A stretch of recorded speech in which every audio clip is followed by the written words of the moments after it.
Unutar mnogih usluga koje nudi Hrvatska pošta Mostar u ponudi je i web shop na kojem mali i srednji poduzetnici imaju priliku prodavati svoje proizvode.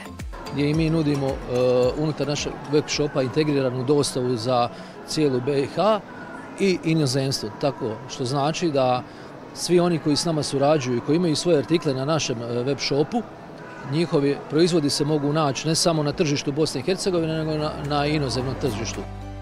A na web shopu, kao i u svim poslovnicama, Hrvatska pošta Mostar nudi i dodatnu opremu za mobitele brenda Devija, čiji su zastupnici za Bosnu i Hercegovinu. A također smo otvoreni za suradnju za daljnju prodaju, tako što znači da svi oni koji žele prodavati dodatnu opremu u svojim trgovinama mogu nam se javiti i možemo dogovoriti suradnju na način da Deviju možemo ponuditi da imaju u svom asortimanu. Hrvatska pošta Mostar ponosi se svojim markama, a razlog zbog kojeg to mogu kazati su nagrade na brojnim izložbama koje su dobivale ranijih godina. Poštanska marka malo je umjetničko djelo kroz koju pričaju priču o povijesti, prirodnim ljepotama, važnim ljudima i događajima. Ove godine na markicama bili su Freditak Buntić, Lutkarsko kazalište Mostar te Slavinski mitovi. Uskoro idu i nova izdanja, znači izdanje sa sportom, s motivima golfa.